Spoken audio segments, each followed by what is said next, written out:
It is 8:30 p.m, 90 minutes before kickoff, when England take on Norway. We'll be live here with all the build-up for you. This is the scene live from outside the Miami Stadium, where it's set to be a scorcher as both teams battle it out for a place in the semi-finals. We'll also have your team news for you when we have it. Who's in, who's out, who's fit and who's not.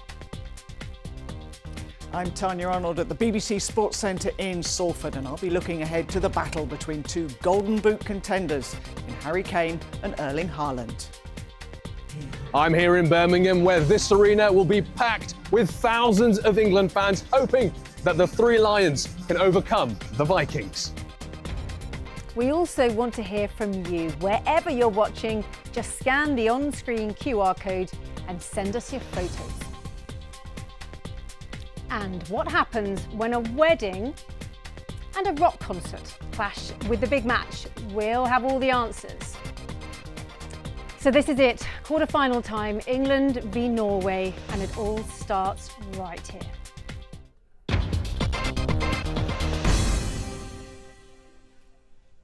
Welcome then to our live preview show. I hope you've got your snacks ready, your lemonade lined up, because this is going to be 90 minutes of jam-packed information and fun stuff for you as we build up to the big game. Don't forget, if you missed that QR code, it is going to be on your screen pretty much for the whole of this show. So you can send us your photos wherever you're watching the match, how you're planning to watch it. If you're getting together with friends, send us your photos. Now we're going to have a look now at some pictures of England arriving at the stadium. They are there. The team bus has arrived. There's Harry Kane, the star man. Is he going to get some goals for England tonight? We will find out in due course.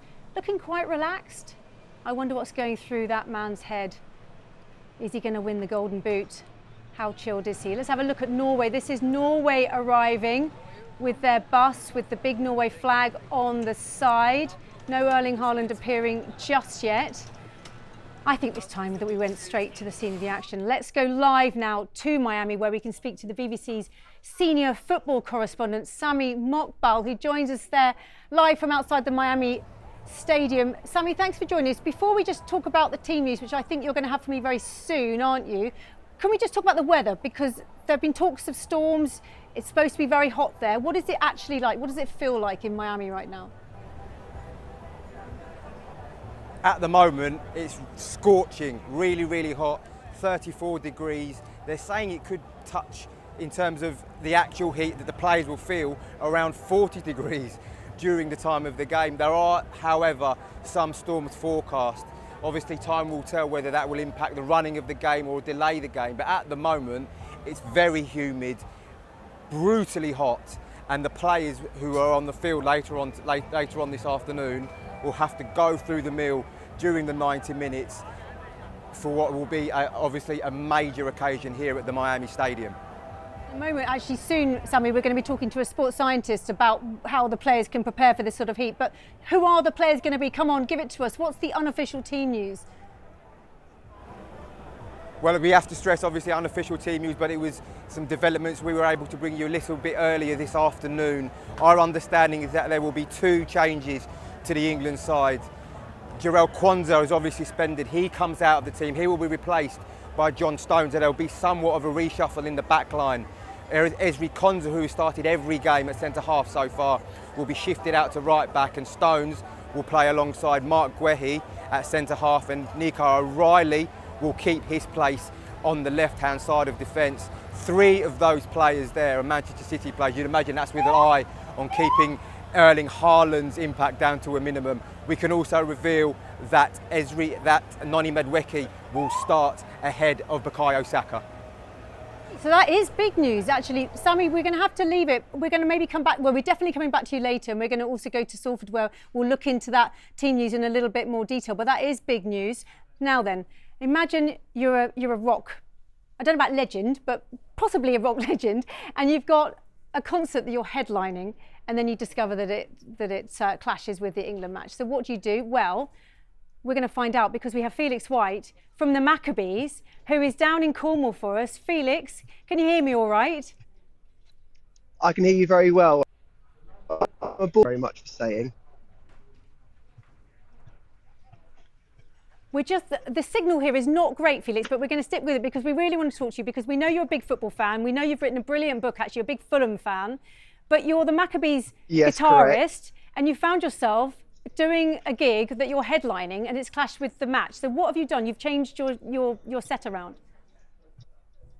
So we're about to play Eden Sessions in Cornwall any second now, but anyone will tell you it's the biggest graveyard shift in the whole country to be doing anything when this game goes on. So the beautiful people of Eden Sessions have allowed us to screen the game immediately after we play. So there's however many thousand people waiting now, a lot of them in England shirts. We're going to play, do the gig, straight after it's going to be screened, and hopefully it's going to be the best night of some people's lives here.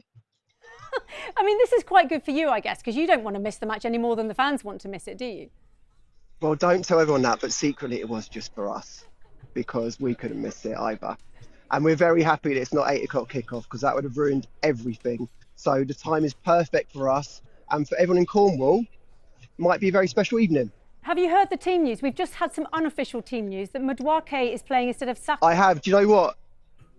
I literally just heard it, and I was just telling the boys in the van, but I think Conser should shift to right back.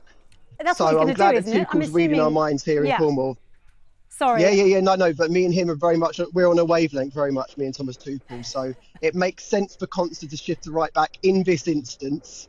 And I'll be letting the people of the Eden Project know very shortly. But that is a formation we'll be playing, thanks to you guys. When you do start your set, is there going to be any kind of football theme to it? Are you going to be doing any cover versions of Three Lions or anything like that at all?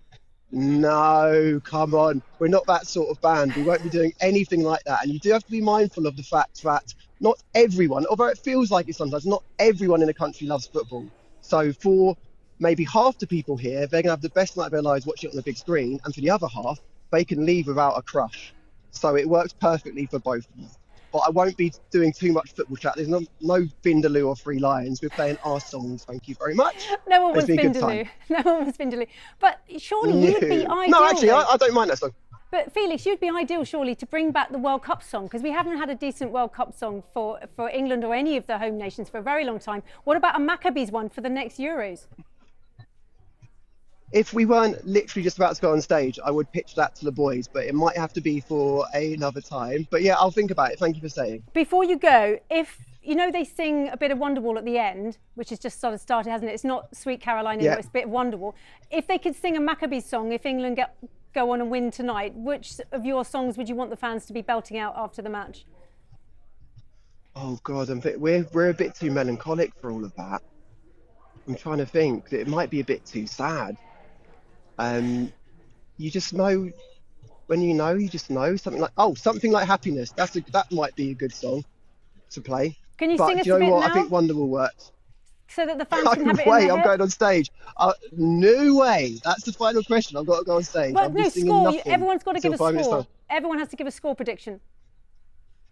I got it right last time on the radio, 3-2 England with Raul scoring. So I'm going to say England win 2-1 in extra time.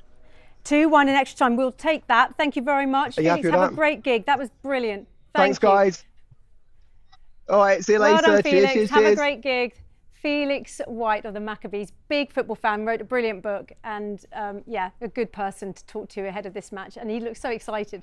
Let's have a look now at some of the stuff that you've been sending us, because we've been asking you to send in your photos. So we've got this, first of all, we're going to start with Norway, because let's give Norway a bit of a go now. This is Peter Olofsson. He's a British Norwegian. He lives in Kent, and he is proudly displaying his Norwegian flag outside his front porch, I think that is. And he says, if Norway win, I may go out with a loudspeaker and play commentary from the 1981, courtesy of Lily Lien, during the last historic Norway win. We're hearing more about Norway and how they've managed to turn around their success as a footballing nation, actually, a little bit later on when we go to the BBC Sports Centre in Salford. Let's have another one here. We have, this is Vina. Now, Vina is building a base for her shed out of whatever that wood stuff's called. I forgot from my builder. We're like, you know what it's called, Lizzie? That sticky wood stuff. No, it's not plywood, but anyway, that stuff. Building a base, and they have painted the St George's flag on it in a sort of red colour. So thank you, Vina. She said she just thought that it might bring them good luck ahead of tonight's match. The next one we've got here is Miley in Bristol. Says cheering on England and will be staying up tonight in support of the men's team against Norway. Here she is with her brother, Zach. Well done. That's a really cute picture. Right, now then, imagine this. So we've just had, obviously, Felix White, who had a gig booked and discovered that he was supposed to be headlining a big concert whilst the match went on. He's managed to shift his times around. But what happens if you've planned a wedding? Now, most people plan their wedding months, if not years ahead of time. So imagine you've planned your wedding, you're a football fan, and then you discover it's the same day as England's quarter-final match against Norway. Well, what happens? Well, let's find out, because we're now going to go live to Sunderland, to the Stadium of Light, where Charlotte Robertson and Bradley Fletcher join us now. Now, first of all, it's congratulations, because you two are actually married now, aren't you? Yeah, we got married at 2:30 today. 2:30. So you've been married, oh, I'm not going to do the maths, but anyway, quite a long time. Are you Robertson Fletcher, Yes. or are you Mr. and Mrs. Fletcher? Mr. and Mrs. Fletcher now. Good. Excellent. Don't do what I did. Way too long. So, Mr. and Mrs. Fletcher, congratulations. So what happened then? How long ago did you discover that there was even a chance that England might be playing during your wedding? It was Monday. It was literally the 2 o'clock game, like in the morning. So you weren't doing loads of permutations tests. beforehand? You hadn't like worked it out before the... No. Okay. So what happened when you discovered after that Mexico game that it was going to clash with your wedding? The first thing I did after responding to everyone's texts, saying please calm down, is ask who's the wedding planner, and I said, is there any chance that I'm going to the sports bar? So we are actually going to have it on this big screen back here for everyone to watch. Because you're at the Stadium of Light. You're both big Sunderland fans, aren't you? Yes. And so they were happy to bring the screen in so that you could watch the match? Bradley? Oh yeah, lots of options. Bradley, what did you think? I mean, look, this is supposed to be your day, isn't it? The two of you. How did you feel when you thought that you were going to miss England playing and you didn't want to disrupt your wedding? I didn't really have any doubt that it would disrupt the wedding. I knew quite well that Charlotte would be fine with it because it's both my ideas as well. So. And what about the guests? How do they feel? Are they getting ready for the game? Are they happy that you're showing the match? Quite a lot of people have changed, and the guests already. The guests were the one that questioned us, asking if the match can be on. So no complaints then. No complaints from any of the guests. And how does it feel to be married? This is a question for Bradley. Bradley, how does it feel to be married? You have to say it's great. Absolutely fantastic. That's the right answer. A score prediction from both of you, please. I'm going to say 3-1. I was going to say 3-2. 3-2. I'm saying 3-2. Brilliant. You're great sports. Well done you, and enjoy the match. Thank you so much. Wow. I think that would have been quite controversial if it happened at my wedding. But anyway, good for them. Stadium of Light, getting married, watching the big match on the screen. Now, as we heard from Sammy earlier, there has been some actually quite interesting team news, I think, with Saka and Madueke swapping, and also with Konza playing at right back, although we did sort of suspect that. So let's get that officially confirmed now, because if we go to Tanya Arnold, who is at the BBC Sports Centre, Tanya, you can confirm that team news then, and you've got the full lineup for us, haven't you? Yep, have indeed, and Sammy was spot on, as he always is. So this is the 11 that will take on Norway in a couple of hours' time. And it is John Stones who comes into the centre of defence to allow Ezri Konza to move out onto right-back, with Jarell Konza, of course, picking up that red card in the game against Mexico.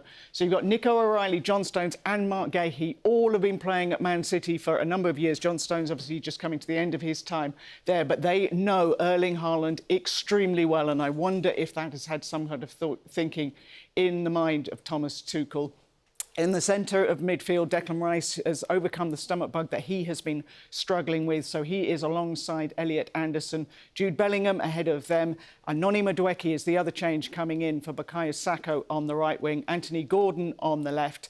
Harry Kane, of course, up front. And a mention for Jordan Pickford in goal, because he will win his 18th World Cup cap. That beats the mark of Peter Shilton, who had the record for England caps in a World Cup. So a big night for Jordan Pickford as well. Well, we can cross to Miami and talk to esteemed football writer Henry Winter. And Henry, what do you make of the lineup for England and Konsa coming in at right back?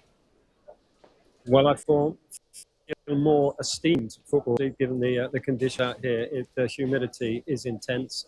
Good luck to the players, because it is going to be brutal out there. Obviously, it affects both teams. Those water breaks are going to be needed. I think the team makes sense. I mean, if Reece James is not fit or is not ready to do something. I mean, Jed Spence, okay, he came on in the Azteca and did a good job there. It wasn't that convincing when he started at right back. So Konsa goes over there. The one issue with Konsa going over is that you're going to miss him in this. He's been so important and also against Haaland. So you talked about the weather and how difficult it is. It is going to make those substitutions absolutely key, and it's something that Thomas Tuchel has done so well so far, hasn't it, through this World Cup?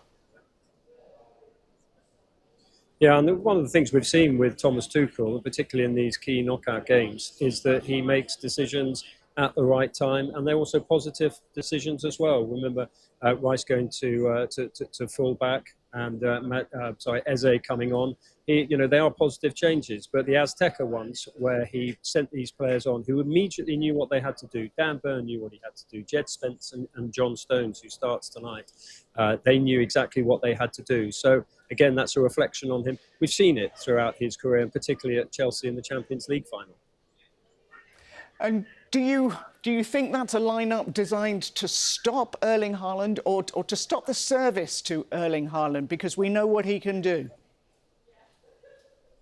I think it's a lineup that's partly out of necessity. With no Reece James, he's left Trent Alexander-Arnold out, didn't pick him in the squad. Tino Livramento went home, and Konsa is obviously suspended. So, Konsa moving across there makes sense. Stones and you've got three defenders there who know Erling Haaland well. So yeah, there's absolutely an element of that. Sorry, with Nico O'Reilly as well on the left, less Konsa. Although Konsa's got a good record against Haaland. But the key element is also going to be Elliot Anderson in front of the back four, shielding the back four and stopping the supply line in, particularly from Martin Odegaard, who we've seen, he didn't have the best of seasons necessarily with Arsenal by his high standards, but he's been absolutely outstanding here as Norway's captain and feeding the ball through to Haaland. So England will try to cap the supply to Haaland off at source. Henry, thanks ever so much. I hope you get your hydration breaks as well. Back to you, Lizzie. Tanya, thank you very much. We'll be coming back to you a little bit later on. Thank you. But now we're going to go from Salford to the voice of football. He is the voice of Match of the Day. He's the lead commentator for the BBC, and he covers and calls all the big games, including England's win over Mexico. It is Guy Mowbray, and I caught up with him a little bit earlier and started off by asking him what his highlights were from that Mexico game. Apart from the final whistle and the relief it brought, I thought Jude Bellingham's 2 goals and the fact they came so close together, because to go 1-2 like that really knocked the stuffing out of the entire stadium. And it also, for the first time in the tournament, because England haven't played all that well, they've done what they've had to do in previous games, and this was the big test. And it actually showed that there was a plan, that they were absolutely all over it, and that they had the ability to strike. And the game was played in sort of quarters, if you like. If you forget the hydration breaks, that's what it was like. And in that second quarter, they stepped it up. And the 2 goals just really showed, I think for the first time, hang on a minute, something is happening here. England could be in with a chance of doing something special. I'm not going to say win it. I've been around far too long to say that, but they could, emphasis on could, not would, do something special. I've been saying all year, actually, that I think England are going to win, because I think it's something about Thomas Tuchel. But everyone has said to me, don't be ridiculous, Lizzie, there's no way.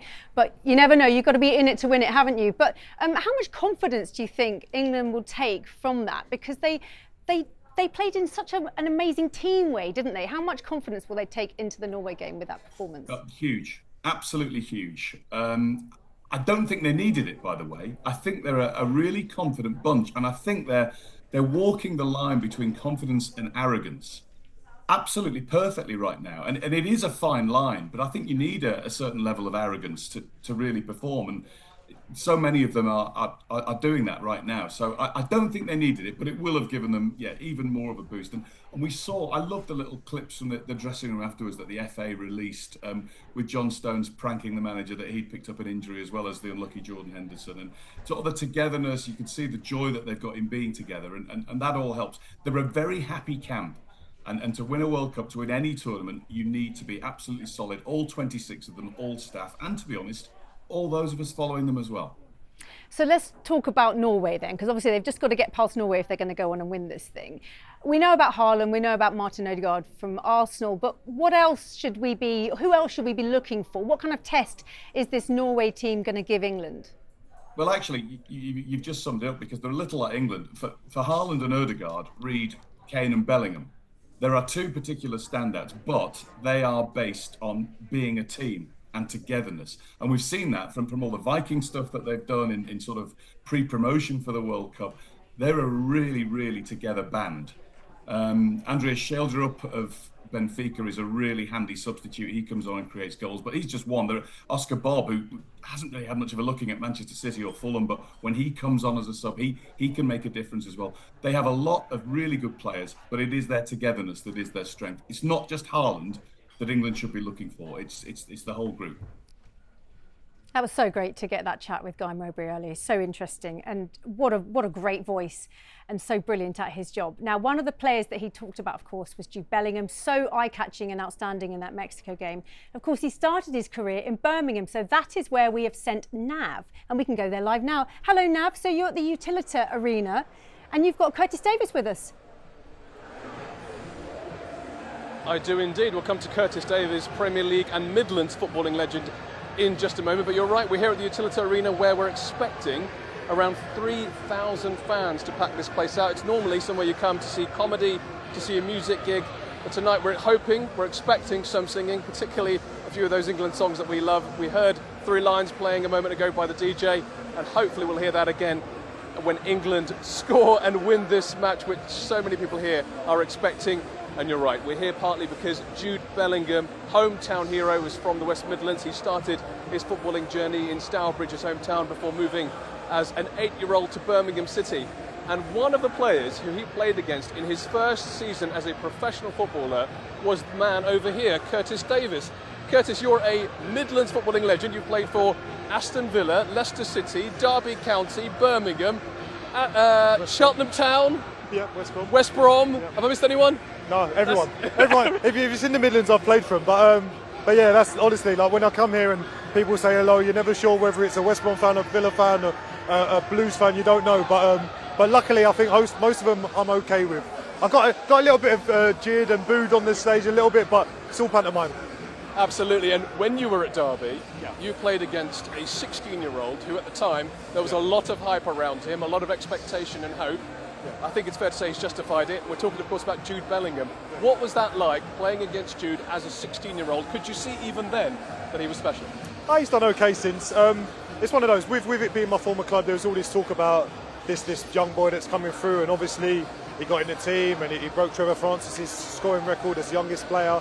And you just wondered how it was going to go. You know, some young players come in and never quite develop at the same rate, but what he's done since has been unbelievable. I think obviously I played against him. He came on in my first game back into the Derby team, and then the last game of the season where we played at Birmingham, and we'd won the game there, and his shirt was retired. But obviously he went off to Dortmund then, expected to maybe take a little bit more time to settle, and then he'd find his way into the team. After 2 months he was one of the main men. So I think it just shows his character, shows his ability, but the fact that even after Dortmund he then goes to Real Madrid, which is upper level, and then he goes and becomes the main man there and wins the Champions League. So I think everything he's brought to those clubs, but also to England, you know, he's 23 years old and we're looking at him as one of our main players and the main men. Curtis, thank you so much. Jude Bellingham, as we were just saying there, he's proven his worth, he's proven the hype. Let's see what he can do tonight. Indeed, Nav. If he can do anything like he did against Mexico, I will definitely take that. Now, we're going to go and have a look at the scene back in Miami. Some England and some Norway fans, just England fans rather, there. Not looking too hot considering it's incredibly hot there. There's Harry Kane just walking in. Now, some viewers are going to be leaving us now on the BBC News channel, but if you want to keep watching, you can find us on the iPlayer and the BBC website. Meantime, you're with us live here, following all the build-up for the England against Norway quarter-final of the 2026 FIFA World Cup. Well, we've just been to Birmingham. Let's go to London. Let's see some fans in London. We're going to go to Greg Mackenzie now, who's on the South Bank, looking like it might be a tad noisy there, Greg. You're having to hold your earpiece in. What's it like, apart from noisy, what's it like there? Well, the atmosphere here is absolutely electric as England take on Norway in an hour and hour and 10 minutes. So fans have been queuing up here. They're in now. More than 2,000 England fans are here on London's South Bank. So let's grab a few fans. We've got Sam here. So a game tonight, but can England bring it home? Of course we can. I think the World Cup quarter-final, Norway is one of the best teams you could ask for. It could have been Brazil. Obviously they've got Haaland, who is the best striker in the world. But we've got Rice in midfield, Anderson, Bellingham. Should be able to overrun them. We've got Harry Kane up front. It should be coming home. It should be tonight. Coming home. We're going to hold you to that. I will find you a bit later. Let's speak to these guys having your dinner. So a big game tonight. I mean, Norway, no way to be. Who's playing? Exactly that. Who's playing now? Of course, Norway did beat England back in '81. So. Oh well. No. It's coming home. It's coming home. It's coming home. Come on, Harry. Come on, Harry. Fellow Spurs fan here. Come on, you Spurs. Come on, Harry. Come on, England. Let's talk to a few other fans now. And ultimately, you got the fans here. There's 2,000 fans. The event's sold out on BBC News. So what do you make? You're here early. You're primed. You're nervous. Not nervous at all. 2-1 win. It's coming home. Now, Norway, I mean, they're not to be ignored. They knocked out Brazil. Yeah, Haaland knocked out Brazil. Would you like a chip? Thank you. So what do you think then? I think easy win today. We're good. It's coming home. Now, England are going in as the favourites, but that's just on paper. And on the field, you'll see later on, we're favourites. Yeah. Okay, so final prediction. What do you think? I'm thinking 3-1 England. 2-1 England. Yeah, 3-1. 2-0 England. 2-0, so a lot of... What do you think? I reckon, I hope it's coming home. And I have to be impartial, but this is a fan zone here at London South Bank. Now, in terms of England, they are going in as the favourite, and many fans are hoping that they will be bringing it home. Now, just in terms of context, Norway did beat England back in 1981, almost, 45 years ago. It was a World Cup qualifier. England lost to Norway, but ultimately Norway ended up bottom of that group and England qualified. So there is some rivalry in terms of the Norwegians and England. So we'll be finding out who gets to the semi-finals tonight. It is an hour and 2 minutes before kickoff. It is the World Cup quarter-final between England and Norway. And for the first time this evening in this build-up show, we can show you the players inside the stadium. Looking pensive, Harry Kane there as he walks out. Not many fans in there yet, as you can see behind him. He's looking a bit thin. Maybe they're all trying to kind of stay in as much aircon as possible because it is mega hot there. We're going to be going back to Sami Mokbel in Miami in a little while, and he was saying earlier how hot it is. There's Jude Bellingham. All people want here, all England fans want, is for him, Jude Bellingham, to have another fantastic match. If he could play anywhere near as well as he did against Mexico, I think most people would be very, very happy. A couple of goals would be great. There's John Stones behind Harry Kane. John Stones, of course, who's come into the team. There's big Dan Burn. I thought maybe Dan Burn might have featured in this. There's Jordan Pickford, and as Tanya Arnold was telling us, he's now England's most capped World Cup player. Declan Rice there. I hope he's feeling all right. He was, of course, struggling a little bit. He'd had a bit of a dicky stomach. In fact, Guy Mowbray was telling us that quite a few people, not just the players, but a lot of people have had a tricky tummy there, whether that's from some sort of food poisoning or whether it's just, frankly, moving around the country, because these guys have done a lot of travelling. I mean, even to get from their base to this match, it was a 3-hour flight. So they're having all that travel, they're drinking different water, they're eating different food, although I'd imagine they've all got, actually they're probably team chefs, aren't there? But the food still might be American food, it might not be English food, who knows? Actually, one man who does know is Sami Mokbel. Sami, they have a chef, don't they, there? So what's your feeling on the sickness bug? Any news on kind of where it came from and just how many players were affected? Yeah, absolutely. Most teams travel now with a team chef. Nutrition is such an important part of elite football, and most teams, most countries have their chef travel with them to away games and to tournaments. In terms of the sickness bug, I think England have done quite well to contain it. As we reported earlier in the week, Declan Rice was among those suffering with a sickness bug. My understanding, he's been laid up in bed for a couple of days and was only able to train yesterday on the day before the game. But thankfully for England, thankfully for Thomas Tuchel, they've managed to contain that bug, and Declan Rice does start today in the middle of midfield alongside Elliot Rice and Jude Bellingham against Norway. Harry Kane in a moment. We're going to hear from Harry Kane in a moment. We were just seeing him there. But I just want to talk to you about Jordan Pickford, actually, because I was quite surprised that he's now become England's most capped player in a World Cup. And I think that must be quite special for him. And when we hear these stats all the time and we kind of think, yeah. But actually for him, I think as a goalkeeper, to overtake Peter Shilton, who's a bit of a legend, I mean, how much do you think that really means to him? It will mean the world to Jordan Pickford for sure. An absolute stalwart of the Gareth Southgate reign. That successful Gareth Southgate reign that took them to 2 Euros finals and a 4th place finish at the World Cup in 2018.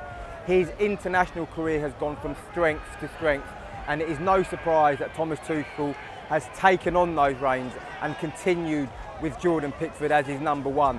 He's undisputed number one, I might add. There is no one really in the England squad at the moment, or English football, that comes close. Dean Henderson's in the squad, very good goalkeeper. James Trafford is one for the future perhaps to take the mantle of Jordan Pickford when he decides to walk away from international football. But at the moment, the number one shirt is Jordan Pickford's, and Jordan Pickford's alone. And he's never let England down, certainly in major tournaments. And we expect him again today here in the Miami Stadium to produce another big and dominant performance. Sami, can we just talk about the yellow cards? Because, I mean, I sort of don't want to get too bogged down in them, but it is important. You've got 4 key players, Rice, Bellingham, Gay and O'Reilly, all on a yellow.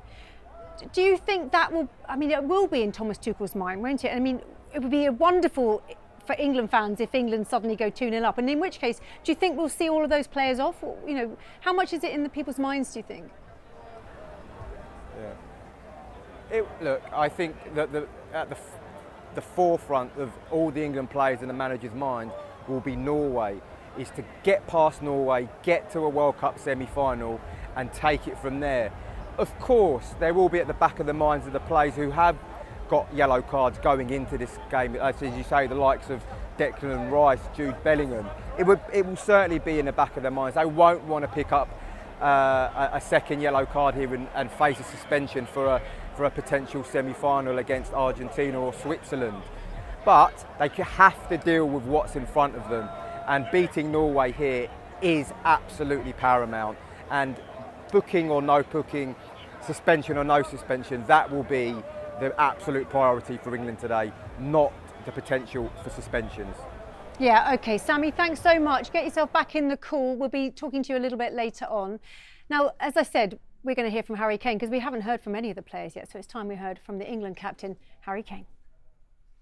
Tough game against a really good team who have proven over recent years how dangerous they can be. They're obviously having a fantastic World Cup themselves and kind of riding this wave of freedom. But from our point of view, we need to be at our very best, both defensively and offensively.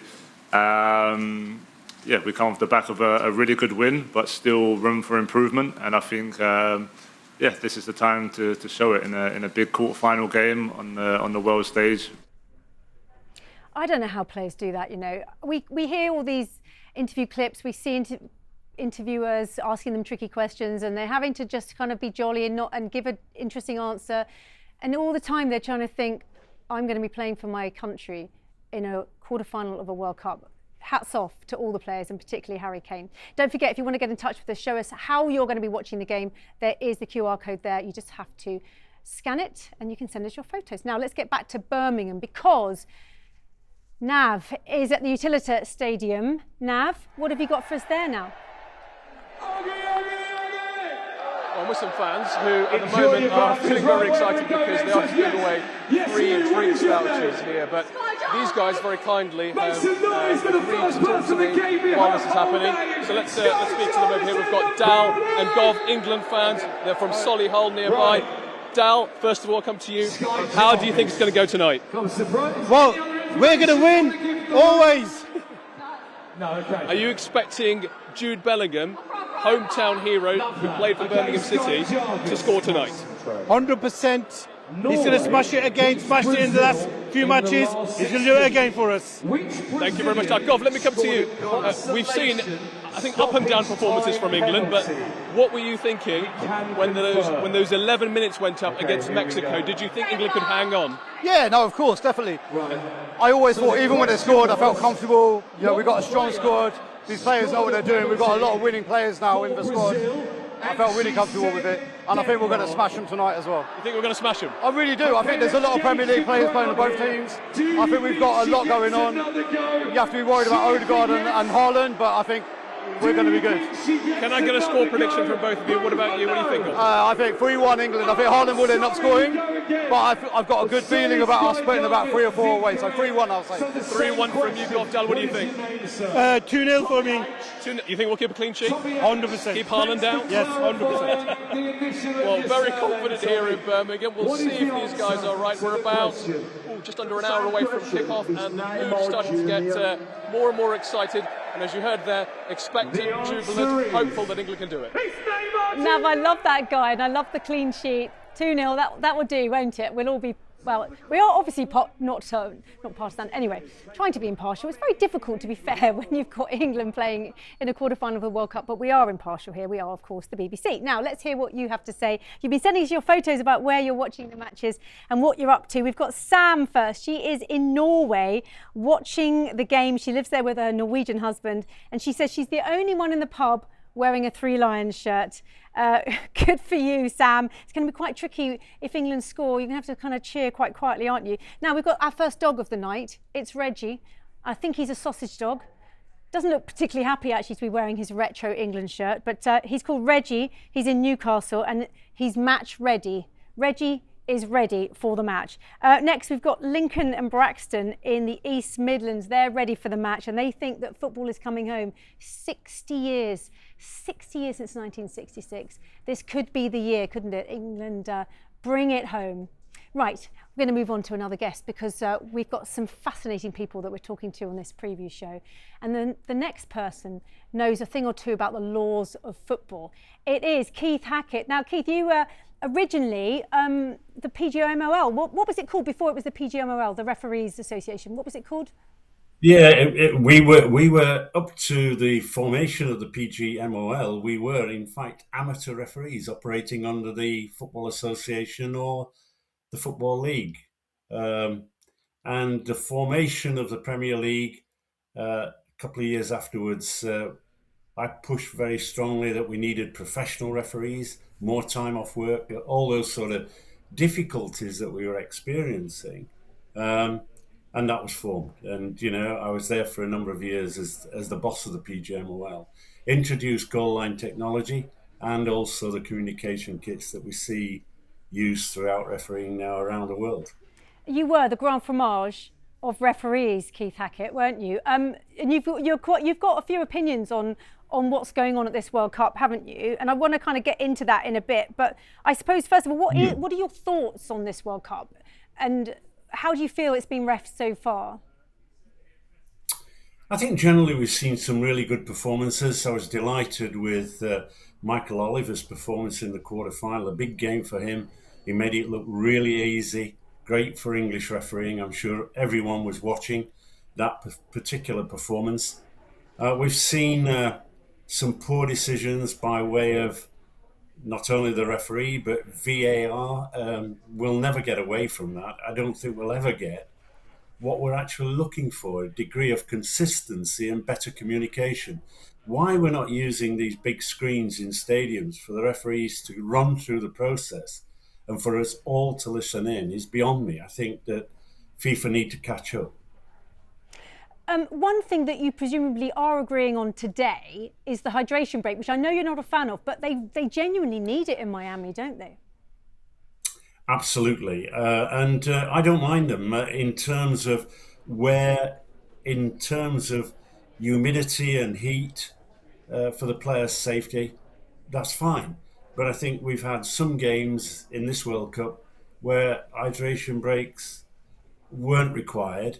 I still think the process of the hydration breaks is just an excuse for the manager to coordinate any changes he wants to do technically.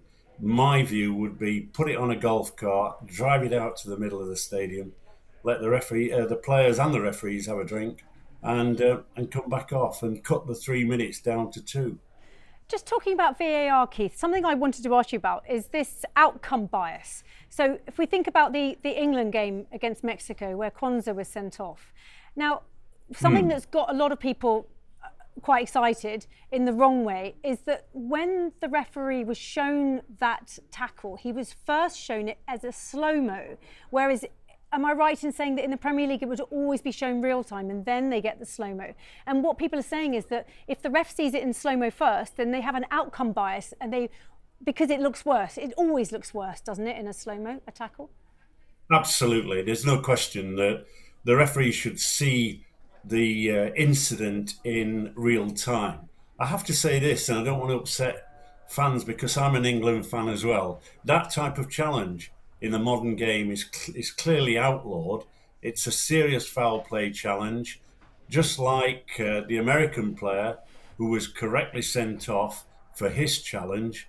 The only problem is we're missing our player, and the Americans, if they'd have gone on, could have their player playing for them. So I think the interference politically with Balogun being allowed to play has really created a problem for FIFA and I think for the game as a whole.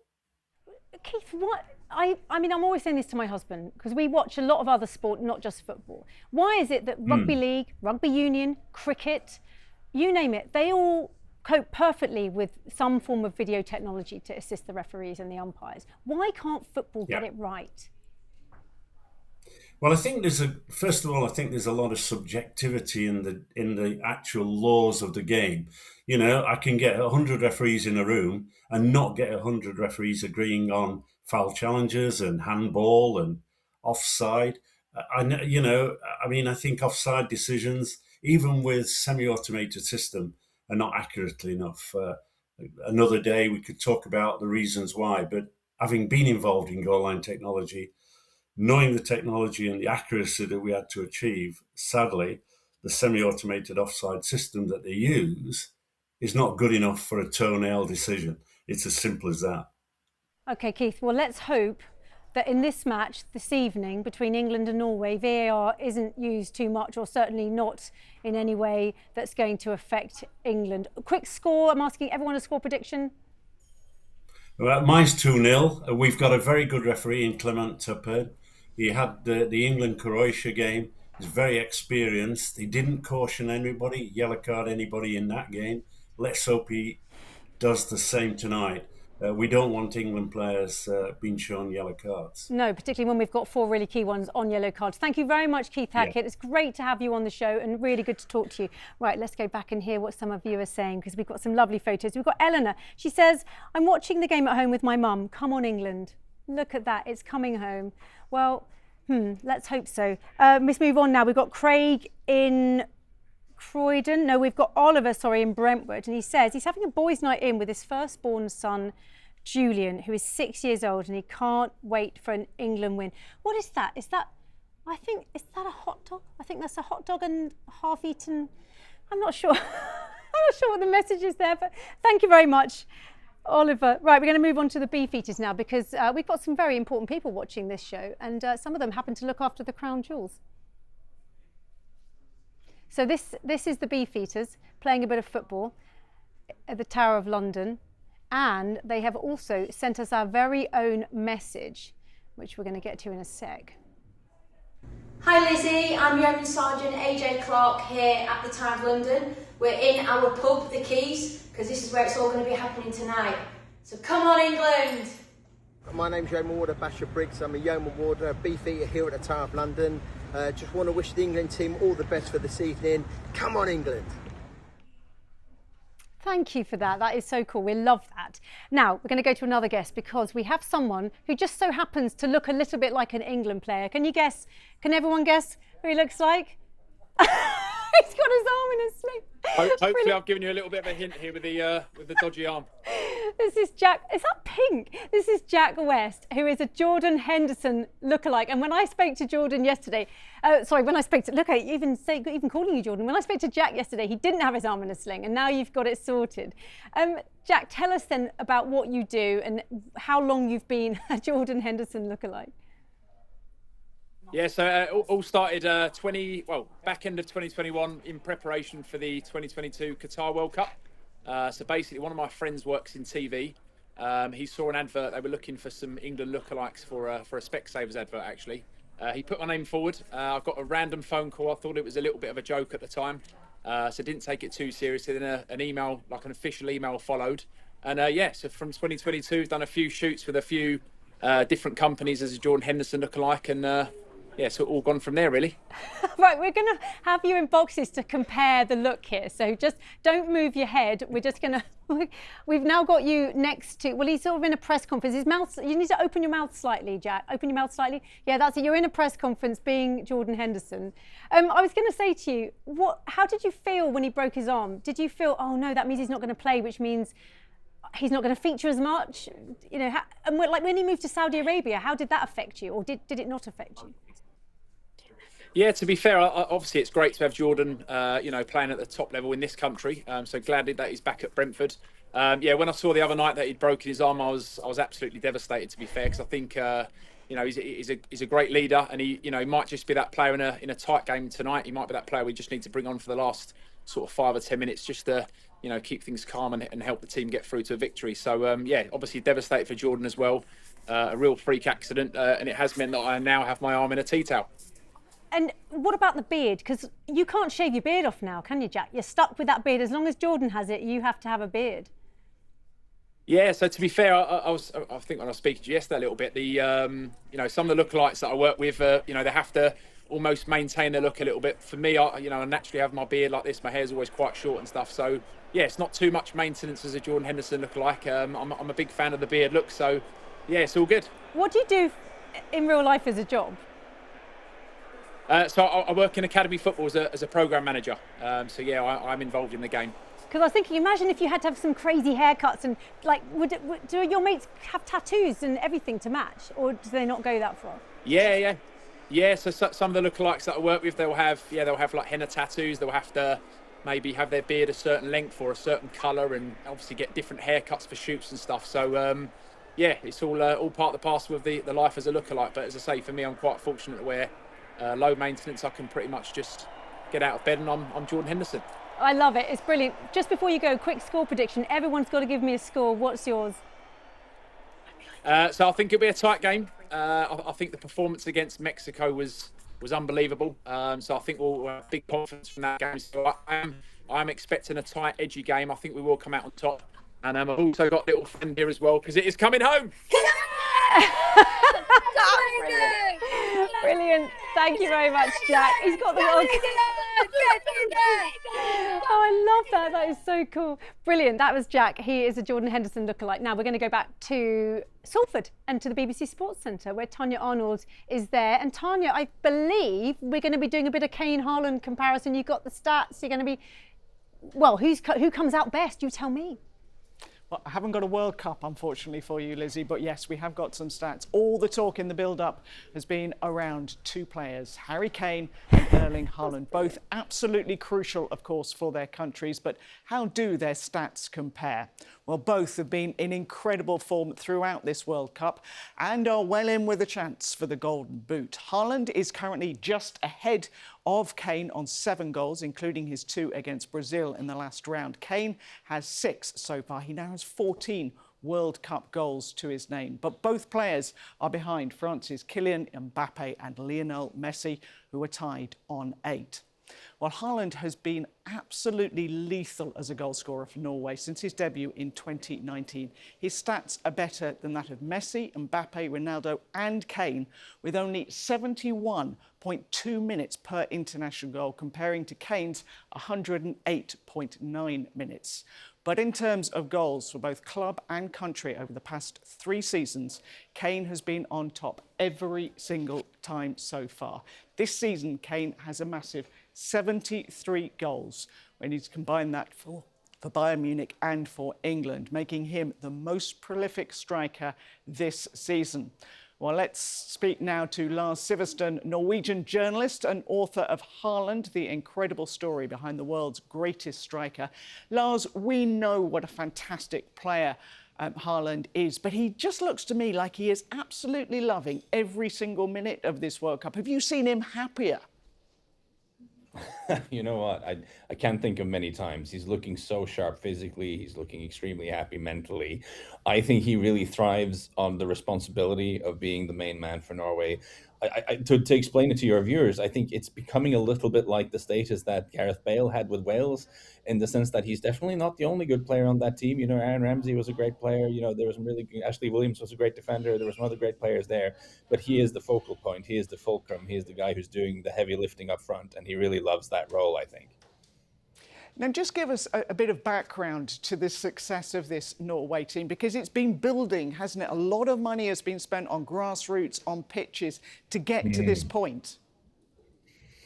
That's a very good thing that you point out, because of course Norway, we have a slightly inclement weather for football a lot of the year. So the FA and the Norwegian government has spent a lot of money building facilities, building these sort of 5-a-side pitches with artificial surface and walls around, so that you can play in the winter months without having to. I mean, when I grew up, we were playing on gravel pitches. It was very uncomfortable, but they've done a lot to make it more accessible for people.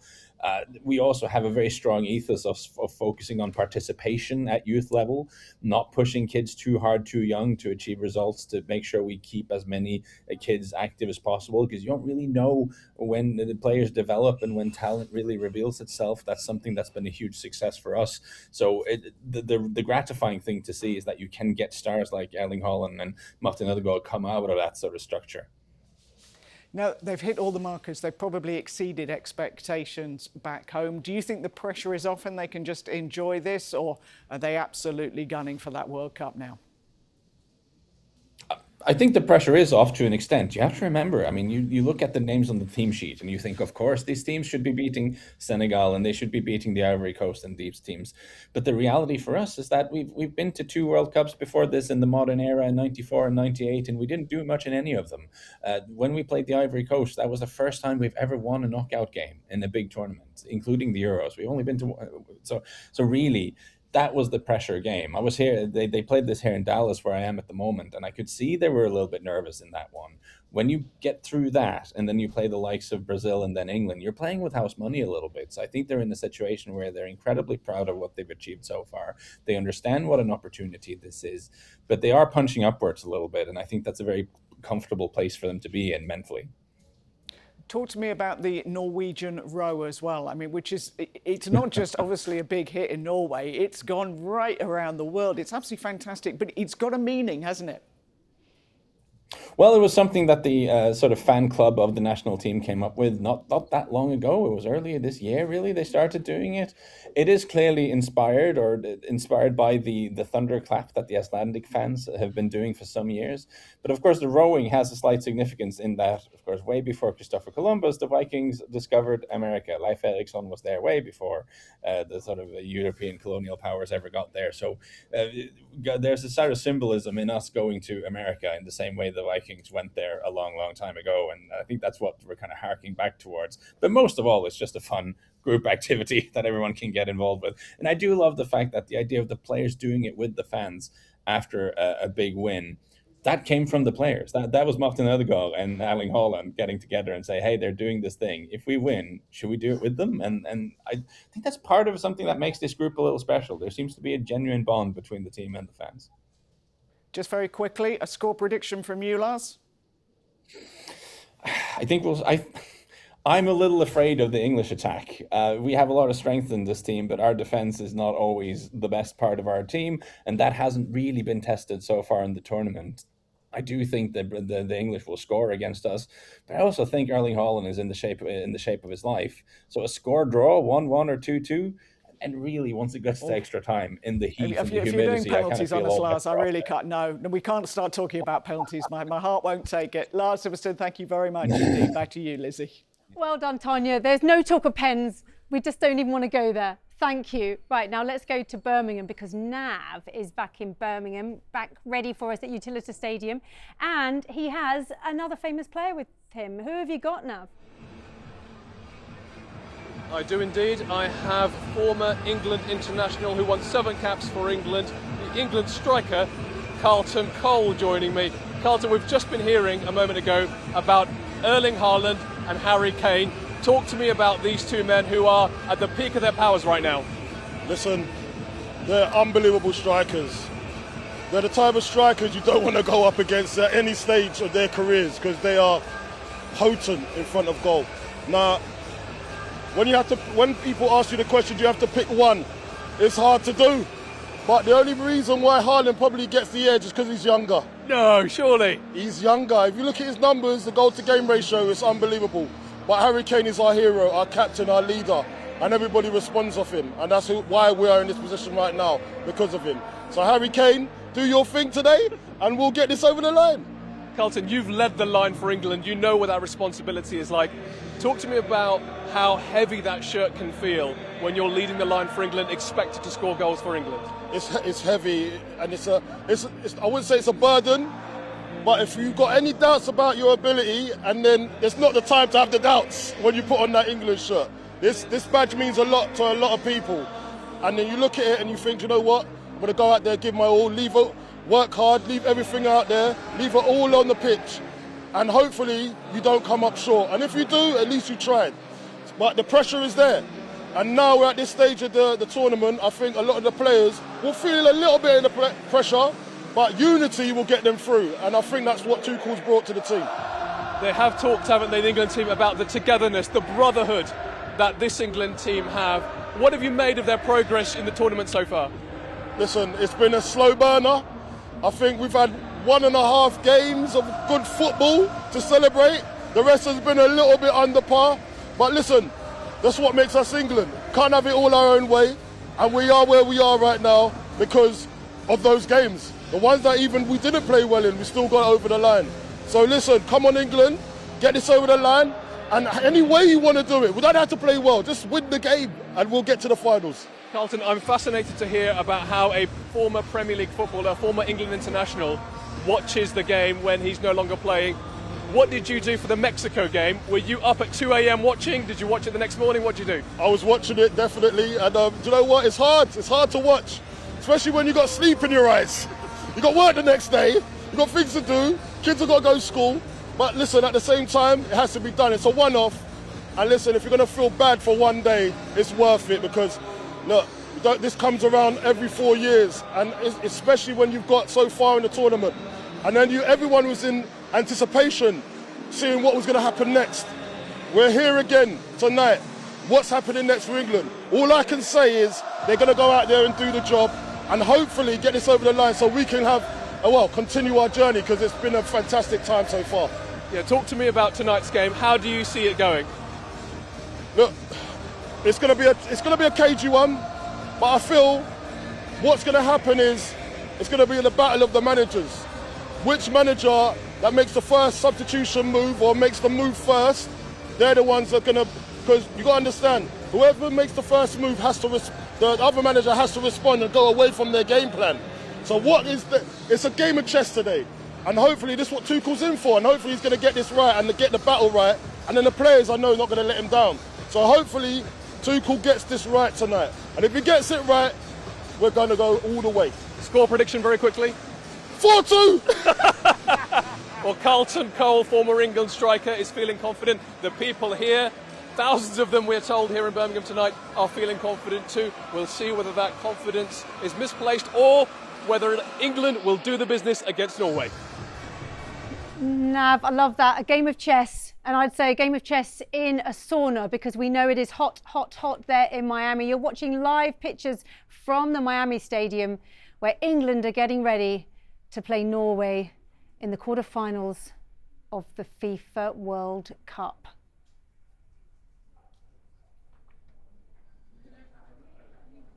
That is the countdown. 30 minutes, 10 seconds before England take on Norway in the quarterfinals of the World Cup. You're live with us here on the BBC as we look ahead to the match. We're talking to lots of fascinating guests and interesting people. We're also talking about what you're up to. Scan the QR code and tell us how you're watching the match, how you're getting ready to follow England as they take on Norway in this huge game. Both teams battling it out for a place in those oh so precious semi-finals. We're back to live pictures. That is Dan Burn, the big Dan Burn from Newcastle. Thought he might have been in the lineup. He isn't in the starting lineup, but we do have a few changes to tell you about. Starting at the back then, Jordan Pickford, he is in goal, of course, and he's going to be making his 18th World Cup appearance. That puts him ahead of Peter Shilton in the all-time list of England players appearing at a World Cup. Now, this is where it gets interesting. Ezra Konsa has been brought in as right back, so he's moved across from the centres to right back. John Stones has come in to go alongside Mark Gahey. So it's Stones and Gahey, the two Manchester City players, playing in centre-back positions. Presumably Tuchel's doing that because they're used to playing against Erling Haaland in training day in, day out. So that's how it lines up with Nico O'Reilly there at left-back. He's kept his place at left-back. Declan Rice is back in the middle and hopefully fully recovered from his slightly dodgy tummy. Elliot Anderson there alongside him in the midfield. And then Noni Madueke has come in at right forward. He is taking the place of Bukayo Saka. Bellingham in the middle, Jude Bellingham in the middle. Everyone hoping he has the sort of game that he had against Mexico. And then we have Anthony Gordon there. And then Harry Kane. Harry Kane, the captain, of course, in front. Let's go then to some of the things that you've been telling us about. Let's look at some of your pictures. We're going to have a look at some photos that have been sending in. Now this, everyone, this is Lenny. How old do we think Lenny is? He's sitting up. Don't think he's quite one yet, but Lenny is match ready in Horwich, according to his mum and dad, I guess, who sent that photo in. Hello, Lenny. Your first World Cup. Don't suppose you're going to remember any of this, but Kyle might remember it. Kyle in Surbiton is watching England with 8-year-old Aoife and Bruiser the boxer dog. They haven't subjected Bruiser to this shirt that the other dog had to wear. I think he's looking a lot happier that he isn't having to wear an England shirt. Then we've got Adrit in Harlow, 9-year-old Adrit. Look at that, and he's even got a little St George's sticker on his face. He says England against Norway matters because it's another step towards bringing football home, and that's been a real theme actually from the content that you've sent us from the kids about bringing football home, because it has been, of course, 60 years since England last won the World Cup. And then we've got a group of Canadians on holiday watching the game from the St John's Arms pub in Melchbourne, which apparently is in Bedfordshire. Alexis says the locals are so welcoming and that as a group they can't wait to bring it home. Go England. Nice one. And then, yeah, well, that's it. Don't forget, we have the QR code. So you can still send us as many pictures as you can of where you're getting ready to watch the game. Now, though, we can hear from some Norwegian fans, because we haven't heard from anyone from Norway's fan selection. Are they doing the big row? We'll see. Hi Lizzie! I'm Michelle and I'm from Eastern Norway. I'm Jenny and I'm from Western Norway. And I'm Annika and I'm from Northern Norway. And we're here at the Canton, which is a Norwegian pub in East London. And the pub is already absolutely packed with Norwegians. It is really crazy, and our prediction for tonight's game is 2-1 to Norway. Woo! 2-1 to Norway! Woo! Heia Norge! Ro! Ro! Ro! So they said the row, they didn't actually do the row. I'm going to do it for them. We might actually hear from the person that came up with that whole row thing a bit later on. But first, we have some Three Lions. Let's see them. Here they are. Hello. Hey. Hi. Who have we got? Who are you all? Charlie Gold. I'm Charlie Gold. Alf Hewison. Ernie Bennett. And it's funny, I gotta say, I'm not sure you look like lions. You look like something from like Star bears. Wars. Hey. You need the faces. Someone needs to paint the nose on for you to look like a lion. Where are you guys? Where are you? From Buxton. Buxton, in the Peak District. Now we've Where got the water's from. Yeah, I know, from the spring water, exactly. It's lovely in Buxton. Now you look a bit more, now I can see the ears, so now you look a little bit, we've got photos of you from all the different stadia, and you do look a little bit more like lions there. So you've been on quite a tour, lads. Tell us where you've been. We've been to Boston, and then we've been around Boston, so like all around, and then we went to some fan zones in Boston as well. We didn't manage to get to any other games. Oh, no, so now we're seeing pictures of you with your noses painted, and now you really do look like lions with the noses painted. So you went to Boston, but you didn't get to see a match. I mean, I guess it was still fun to go and join in. One game. We went to the Ghana game. We managed to go to the Ghana game. You went to the Ghana game. That, unfortunately, was the worst game of the lot, though, wasn't it? Yeah. I guess if you could rewind time, you would have chosen the Mexico game, wouldn't you? We wish. And how are you feeling about tonight's game against Norway? We're going to win it. Pretty confident. 3-1. I'll give Haaland 1 goal. You're going to give him 1 goal, are you? 3-1? 1 goal. Okay, and I mean, some people are saying that it's going to be harder for England to beat Norway than if they had to play Brazil. Now, obviously, Norway beat Brazil, so we know in that sense they're maybe better. But do you think that this is going to be a harder game for England than it would be if they'd played a team that were sort of classically footballing like Brazil? I think it's the better option playing Norway. I think they've got a few good players in Haaland, but Brazil are more dominant around the pitch. So I think definitely much harder playing a team that we haven't played really. But I think Norway should be an easier game than Mexico. Yeah. Okay, well, we shall see. Get ready for the match, chaps. Get your snacks ready. Get yourselves ready to watch it, and let's hope that your score prediction is true. Have a great day. Enjoy, and thanks for joining us. Now, they'll be too young, I'd imagine, to remember the famous 1986 World Cup, where, of course, Argentina won, and it was obviously not an ideal occasion for England because, of course, they were beaten with that hand of God. But there was one photo that really everyone remembers. We've got it there now. It's Diego Maradona, of course, holding the World Cup. It's the decisive moment, as they say in photographic circles. And here is the man now, David Yarrow, who took that photo. David, that was quite a while ago, and you were a young photographer then, weren't you? What was going through your head when you captured that, and how did you get that decisive moment, as they say? I feel embarrassed. I should have anti-aging cream. It was actually the only picture that I took that was good at the World Cup in 1986. It was in the days when cameras didn't do autofocus. You had to manually focus the camera. And I was just very, very lucky that when I got close to Maradona with a wide-angle lens, he looked right in my face. And it gave longevity, provenance to my career. And when he passed, sadly, I never had a night out with him. That would have been fun. But when he passed, I shed a tear because I owe him so much. That one moment, that little glimpse, that just small second in time. And it's there forever now.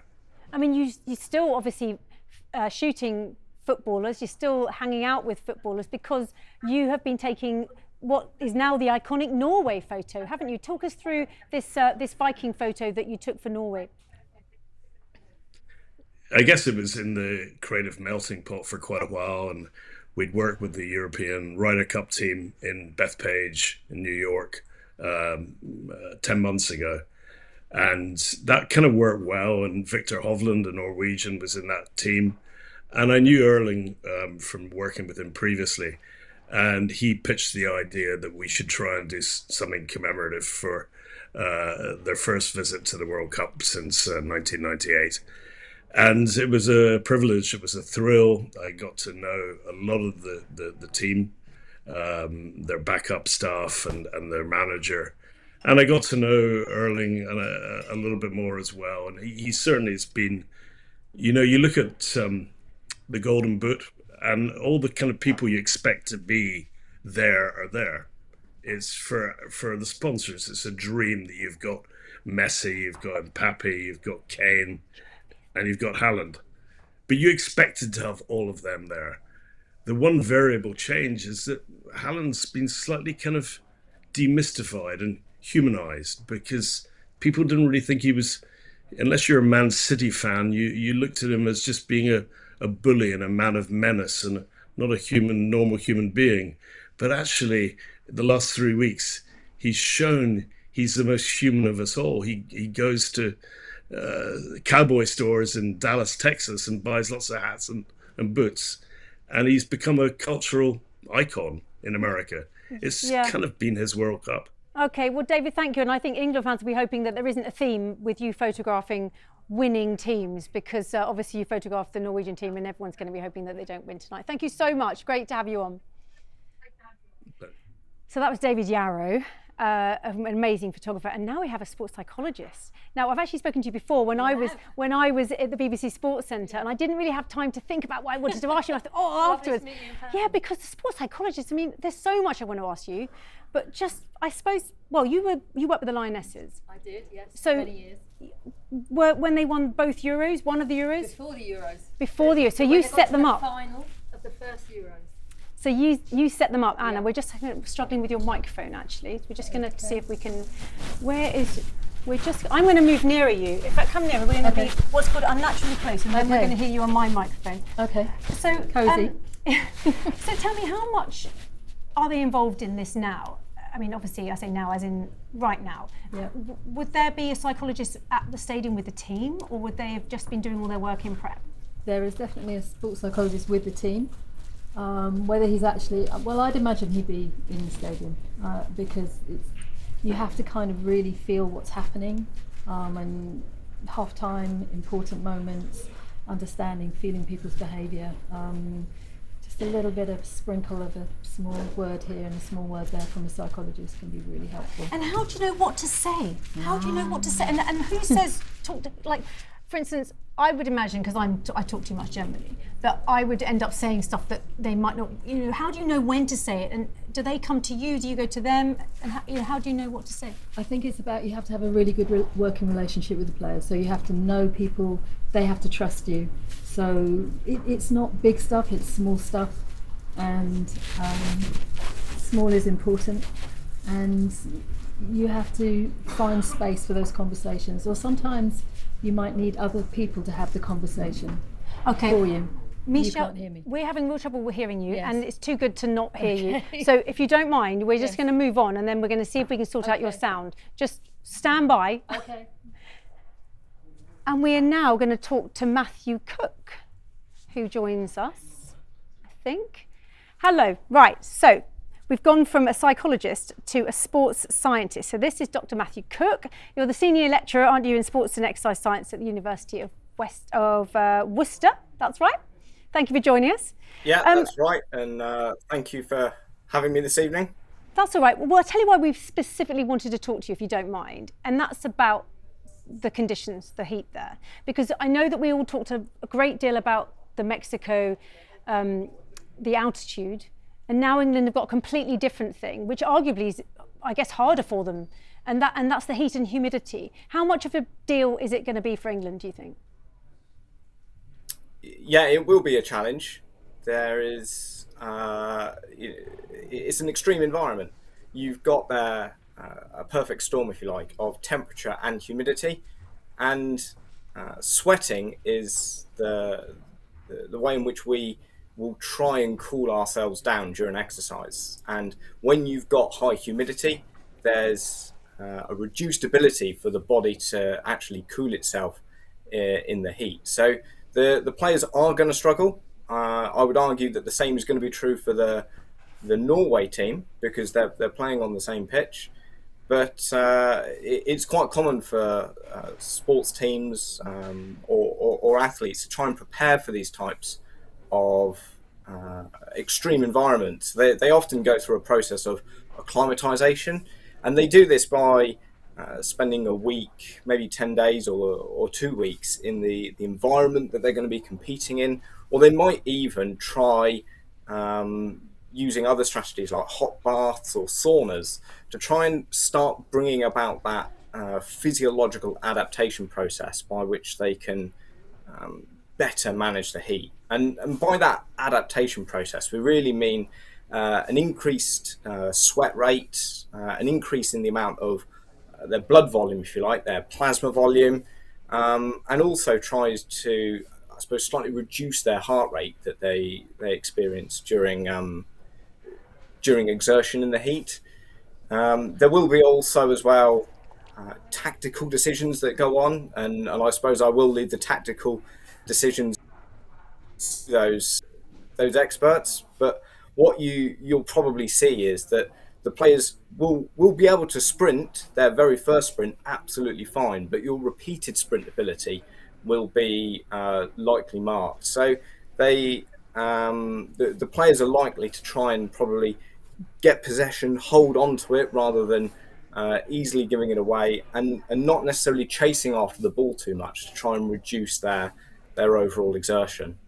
Okay, Matthew, thank you. That's so fascinating. Let's hope that England can deal with it, because obviously it's difficult for England because they're moving around. They're in different stadia, in different climates, so they can't necessarily acclimatise themselves because they're going to all these different cities. Right, let's move on to some of your pictures. So now we have 2-year-old Lincoln in Maidstone, and he's staying up to watch the boys, to watch the England boys bring it home for us. Or could be dodgy tomorrow when he wakes up very tired. And then we've got Tom in Torquay. I think, yes, Tom in Torquay is watching at a friend's house. He says the pubs are too hot and too busy. Come on, England. And there are some others. There's someone in a hospital there. Erin's in hospital. Erin, get well soon. Right, let's go back to Sammy Mockbol. He's going to be here. Here he is. Sammy, still looking cool. I don't know how you're managing it. Just remind us then of the team news, the stories. You know, what's the latest there for us? Well, the stakes couldn't be higher, could they? It's a World Cup quarter-final, a World Cup semi-final at stake for both of these sides. It's swelteringly hot here, and it'll be up to England and Norway to deal with those conditions. We know about the Harry Kane versus Erling Haaland narrative. That has dominated the headlines so far, but there's so many other excellent players on show today. Jude Bellingham for England, Sorloth for Norway. So there's so many different key battles that we played out behind us at the Miami Stadium in around 20 minutes or so. But England on paper have got the players to get the job done here today, and if they can execute their plan, they will be confident of going through into the World Cup semi-finals. Sammy, we heard some news today, the very sad news of the passing of the South African midfielder Jaden Adams, who played at this very World Cup, didn't he? Yeah, as I mentioned earlier, this is a game of high stakes, but when things like this happen, it just puts football into complete perspective.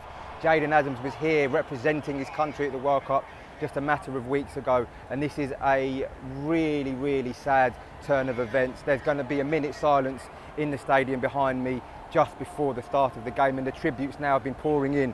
If I can read a statement from the South African Football Players Union, it reads, his passing is of immeasurable loss to his family, teammates, clubs and the football fraternity. And it does really put this entire tournament and life in general into complete perspective. Jaden Adams, who was just here a matter of weeks ago, playing for South Africa and fulfilling his dream, has sadly passed away today. Yeah, Sammy, that really does put it into perspective, doesn't it? I hardly dare say this, but I just want to ask you very quickly about penalties. Have England, tell me they've been practicing them, and if so, could this be Ivan Toney's moment at this World Cup? Yes, England have absolutely been practicing penalties. They've got an absolute detailed plan that's actually a legacy of Gareth Southgate's reign here. He paid due diligence to the penalty taking, and England have obviously, prior to Southgate, have had a poor record, but since then they've improved massively, and Thomas Tuchel has taken on those reins and has implemented that plan that was designed completely by Gareth Southgate and his staff. And if there is a penalty shootout today, they will go in there absolutely knowing the plan, the takers, and they'll be confident of getting through in that scenario. Everyone a score very quickly. What's the score? I know you're impartial, obviously, but what's the score tonight? I think it's going to be tight, but I think England will get the job done 2-1 after extra time. Nice one. Sami Mokbal, thank you so much. Stay cool in that heat of Miami. Well, that is it from us. We're out of time. But that's good news, because then it means it's time for the match, doesn't it? It means it is time for England against Norway, the quarterfinal of the FIFA World Cup 2026. And don't forget, you can follow all the coverage on Radio 5 Live, and there is a post-match show which is live on the iPlayer. Fingers crossed, we'll be here on Wednesday if England are. Bye-bye.